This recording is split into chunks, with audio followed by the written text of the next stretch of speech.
Hello students, BSc part third organic chemistry में आज हम टॉपिक पढ़ेंगे सिंथेसिस ऑफ अमीनो एसिड। ठीक है, लास्ट क्लास में हमने अमीनो एसिड के बारे में जनरल डिस्कशन किया था, उसका इंट्रोडक्शन कंप्लीट किया था, क्या होता है अमीनो एसिड्स।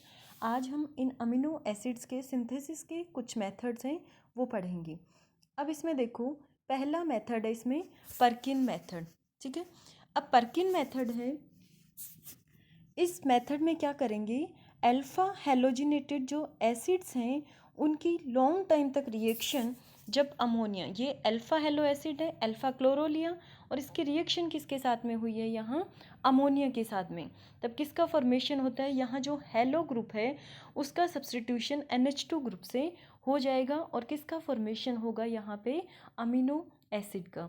इस मेथड से alanine, serine, threonine, valine, leucine आदि अमीनो एसिड हैं वो बनाए जा सकते हैं। लेकिन इस मेथड का ड्रॉबैक क्या है कि इस मेथड में जो अमोनिया है वो ज़्यादा अमाउंट में रिक्वायर्ड होती है और यहाँ पे जो अमीनो एसिड बनता है वो बहुत ही कम क्वांटिटी में बनता है। अमीनो एसिड की बहुत कम मात्रा हमें प्राप्त होती है। इसके अलावा इसमें काफ़ी सारे बाई प्रोडक्ट है वो भी बन जाते हैं, इसीलिए पर्किन मेथड है वो ज़्यादा यूज में नहीं लिया जाता है अमीनो एसिड के सिंथेसिस के लिए। तो इसमें रिएक्टेंट है, एक है अल्फा हेलो एसिड और उसकी रिएक्शन है वो किसके साथ में हो रही है, अमोनिया के साथ में। अब देखो दूसरा मेथड है इसमें गैब्रियल थैलेमाइड सिंथेसिस। ये इम्पॉर्टेंट मेथड है, इसमें काफ़ी अच्छी यील्ड है वो अमीनो एसिड की मिलती है। अब इस मेथड में अल्फा हेलो एस्टर, ये अल्फा ब्रोमो एस्टर है, इसकी रिएक्शन करवाते हैं पोटेशियम थैलेमाइड के साथ में, तो यहाँ KBr निकल जाएगा और ये जो ग्रुप है, ये जो ग्रुप है इसका सब्सटीट्यूशन यहाँ पे हो जाएगा। अब इस कंपाउंड का बेसिक मीडियम में हाइड्रोलिसिस करने पे ये चेन है वो इसकी ओपन हो जाएगी और इस तरीके से कंपाउंड का फॉर्मेशन होगा। अब इसका अगर अम्लीय माध्यम में जल अपघटन करते हैं तो COONA ये H में चेंज हो जाएगा और ये है वो यहाँ से ब्रेक हो जाएगा, ये COOH थैलिक एसिड बन जाएगा और ये NH2 में चेंज हो जाएगा और ये Na है, CONA ये सॉल्ट है, ये भी किस में कन्वर्ट हो जाएगा, यहाँ पे एसिड में कन्वर्ट हो जाएगा। इस तरीके से ये गैब्रियल थैलेमाइड मेथड है, इससे काफ़ी अच्छी यील्ड है वो अमीनो एसिड की हमें मिलती है। अब देखो इसमें एक एग्जाम्पल, पोटेशियम थैलेमाइड लिया और इसकी इथाइल ब्रोमो एसीटेट के साथ में रिएक्शन करवाई, KBr निकल गया, ये प्रोडक्ट यहाँ पे बना है। अब इसका बेसिक मीडियम में हाइड्रोलिसिस करेंगे, बेसिक मीडियम में हाइड्रोलिसिस किया तो ये कंपाउंड बना और फिर वापस से इसका HCl के साथ में रिएक्शन करवाएंगे तो हमें कौन सा अमीनो एसिड है यहाँ पे मिल रहा है, ग्लाइसिन अमीनो एसिड है वो मिलता है। इस तरीके से गैब्रियल थैलेमाइड मेथड है, इससे काफ़ी अधिक संख्या में सिंथेसिस है वो किया जा सकता है। नेक्स्ट देखो इसमें फ्रॉम मेलोनिक एस्टर, ये मेलोनिक एस्टर है, ये जो पर्किन मेथड दिया था उसका ही इनिशियल सब्सटेंस है वो लेके सिंथेसिस कर रहे हैं। सबसे पहले देखो मेलोनिक एस्टर, पिछली क्लास में हमने पढ़ा था एक्टिव मिथाइलिन ग्रुप वाले कंपाउंड से मेलोनिक एस्टर, क्योंकि CH2COOH मेलोनिक एसिड होता है और इसका एस्टर ले लिया तो ये मेलोनिक एस्टर हो गया। सबसे पहले इसका क्या कराएंगे, एल्काइलेशन। एल्काइलेशन के लिए सबसे पहले इसकी सोडियम इथॉक्साइड के साथ रिएक्शन करवाएंगे तो यहाँ पे CH- आ जाएगा। फिर इसकी CH3Br के साथ में रिएक्शन करवाएंगे तो एक हाइड्रोजन है उसका सब्सटीट्यूशन किससे हो जाएगा, यहाँ पे CH3 से। अब इसकी बेस के साथ में रिएक्शन करवा रहे हैं तो ये COOH में चेंज हो जाएंगे। अब इसकी ब्रोमीन के साथ में रिएक्शन करवाया तो ये एक्टिव जो हाइड्रोजन है उसका सब्सटीट्यूशन किससे हो जाएगा, यहाँ पे Br से हो गया। अब इसको हीट किया तो CO2 का मॉलिक्यूल बाहर निकल गया और क्या मिल गया हमें, अल्फा हेलो एसिड। फर्स्ट जो पर्किन रिएक्शन में अल्फा हेलो एसिड लिया था वो कैसे बनाया, वो इस मेथड में लिया है। अब इसके वापस से रिएक्शन किसके साथ में कराएंगे, अमोनिया के साथ में। तो HBr है वो निकल जाएगा और यहाँ पे NH2 ग्रुप है उसका सब्स्टिट्यूशन हो जाएगा। तो इस तरीके से मेलोनिक एस्टर है उससे किस तरीके से अमीनो एसिड का हमें सिंथेसिस करना है। नेक्स्ट देखो स्ट्रेकर सिंथेसिस। स्ट्रेकर सिंथेसिस, इसमें क्या करेंगे कि एल्डिहाइड और कीटोन की अभिक्रिया अमोनियम क्लोराइड और सोडियम साइनाइड के साथ में करवाएं। ठीक है, अमोनियम क्लोराइड और सोडियम साइनाइड के साथ में करवाएंगे। इस अभिक्रिया में क्या बनेगा, यहाँ पे साइनोहाइड्रीन बन रहा है। फिर साइनोहाइड्रीन का एमिनेशन करना है और साइनोहाइड्रीन का हाइड्रोलिसिस करेंगे, तब अमीनो एसिड मिलेगा। अब देखो ये रिएक्शन है वो किस तरीके से हुई। सबसे पहले अमोनियम क्लोराइड और सोडियम साइनाइड रिएक्ट करेंगे तो क्या बनेगा, अमोनियम साइनाइड बन गया। अमोनियम साइनाइड है वो जब डीकम्पोज होगा तो NH3 बना लेगा और HCN बना लिया। अब इस HCN की रिएक्शन किसके साथ में हो जाएगी, एल्डिहाइड्स के साथ में। तो एल्डिहाइड और कीटोन से वो कौन सी रिएक्शन शो करते हैं, न्यूक्लियोफिलिक एडिशन रिएक्शन।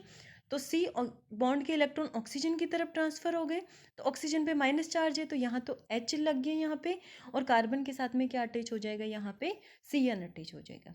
फिर इसका एमिनेशन कराना है यानी अमोनिया के साथ रिएक्शन करवाएंगे, तो OH ग्रुप है वो किससे रिप्लेस हो जाएगा, यहाँ पे NH2 ग्रुप से रिप्लेस हो गया। अब यहाँ पे CN है उसको एसिड, NH2 ग्रुप तो अपने पास में आ गया। अब एसिडिक ग्रुप चाहिए, तो एसिडिक ग्रुप के लिए क्या करेंगे, जो CN ग्रुप है उसका क्या करेंगे, हाइड्रोलिसिस करेंगे। तो CN साइनाइड का एसिडिक मीडियम में हाइड्रोलिसिस होगा तो किसका फॉर्मेशन होगा, कार्बोक्सिलिक एसिड का फॉर्मेशन यहाँ पे होगा। तो कौन सा अमीनो एसिड चाहिए उसके अकॉर्डिंग ही हमें कार्बोनाइल कंपाउंड्स हैं वो चूज करना है यहाँ पे। ठीक है, अगर सिंपल फॉर्मेल्डिहाइड यहाँ लिया होता तो यहाँ R की जगह पे क्या आ जाएगा, H आ जाएगा, और कौन सा अमीनो एसिड बनेगा अपना, ग्लाइसिन है वो बनेगा। ग्लाइसिन का सिंथेसिस यहाँ पे हो जाएगा। ठीक है, तो यहाँ पे स्ट्रेकर सिंथेसिस में क्या किया अपन ने, अमोनियम क्लोराइड और सोडियम साइनाइड की रिएक्शन करवाई। उससे क्या मिला अपन को, ammonium cyanide. Ammonium cyanide decompose होके अपने क्या मिला, हाइड्रोजन साइनाइड। हाइड्रोजन साइनाइड की रिएक्शन किसके साथ में करवाई, एल्डिहाइड के साथ में। एल्डिहाइड के साथ में रिएक्शन हुई, ठीक है, और एल्डिहाइड के साथ में रिएक्शन होकर साइनोहाइड्रीन का फॉर्मेशन हुआ। इसका अमीनेशन कराया तो OH ग्रुप का सब्स्टिट्यूशन NH2 से हो गया। फिर इसका हाइड्रोलिसिस करेंगे तो CN ग्रुप है वो किस में चेंज हो गया, COOH ग्रुप है उसमें चेंज हो गया। तो इस तरीके से स्ट्रेकर सिंथेसिस है उससे भी अमीनो एसिड का सिंथेसिस कर सकते हैं। नेक्स्ट देखो इसमें स्मिट सिंथेसिस।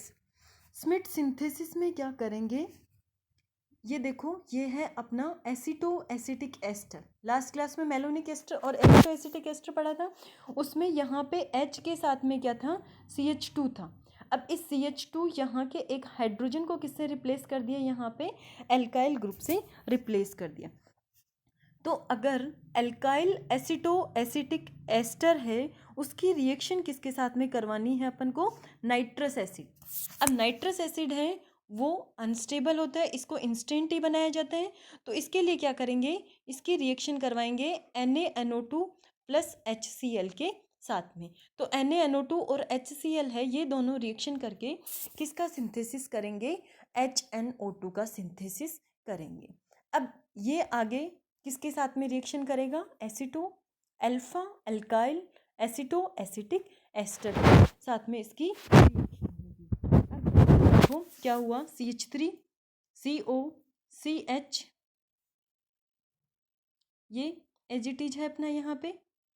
ठीक है, अब यहाँ पे CO के साथ में और क्या अटैच हो गया, यहाँ पे NH ग्रुप है वो यहाँ पे अटैच हो गया, NHCO CH3 यहाँ पे, ये NH ग्रुप का यहाँ पे इंसर्शन हो गया।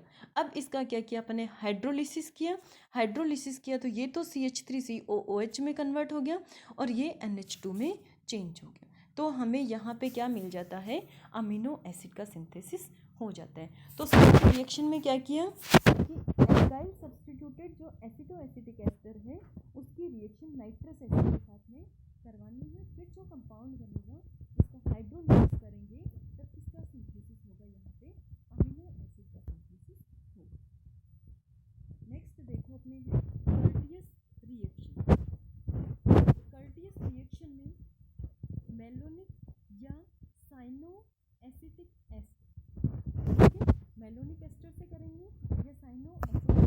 के साथ में इसका सिंथेसिस होगा। तो देखो मेलोनिक एस्टर की काफ़ी रिएक्शन अपने पढ़ी हुई है। मेलोनिक एस्टर उसकी रिएक्शन सोडियम इथोक्साइड के साथ में और फिर अल्काइल हैलाइड के साथ में। तो यानी यहाँ पे क्या कर रहे हैं अपन, मेलोनिक एस्टर का अल्काइलेशन। तो अल्काइलेशन के लिए CH माइनस और यहाँ पे माइनस आ गया CH पे, ठीक है, CH प्लस, ठीक है, और यहाँ पे फिर क्या होगा, R ग्रुप है वो यहाँ पे अटैच हो गया। तो यहाँ पे इसका एल्काइलेशन हो गया। फिर KOH के एक कंपाउंड से इसका KOH का एक ही मोल लेना है अपन को, एक मोल लिया तो ये वाला एस्टर है वो हाइड्रोलाइज हो जाएगा और इसका पोटेशियम सोल्ट है अपन को मिल जाएगा। अब इसकी रिएक्शन किसके साथ में करवाइए है, हाइड्रोजीन के साथ में, हाइड्रोजीन के साथ में, और फिर इसकी रिएक्शन करवानी है HNO2 के साथ में, ठीक है, हाइड्रोजन और HNO2 के साथ में करवाएंगे तो क्या बन जाएगा, यहाँ पे ऊपर वाला एजिटिज रहेगा और इसके एजाइड का फॉर्मेशन हो जाएगा। एजाइड का फॉर्मेशन होने के बाद में इसकी रिएक्शन करवानी है अपन को इथेनॉल के साथ में। तो यहाँ पे एस्टर ग्रुप है वो जुड़ जाएगा। फिर इसका अपन ने हाइड्रोलिसिस किया तो इसका हाइड्रोलिसिस होके ये अलग हो जाएगा और यहाँ पे NH2 है वो मिल जाएगा। तो यहाँ पे इस मेथड से अपन को कौन सा अमीनो एसिड मिल रहा है, यहाँ पे अल्फा अमीनो एसिड्स है, उसका फॉर्मेशन ही अपन कर्टियस रिएक्शन से कर सकते हैं। तो इस तरीके से अपन ने ये रिएक्शंस पढ़ी हैं कि किस तरीके से अल्फा अमीनो एसिड्स का हम सिंथेसिस करेंगे। कुछ मेथड्स और हैं उनको हम नेक्स्ट क्लास में डिस्कस करेंगे। Okay, thank you.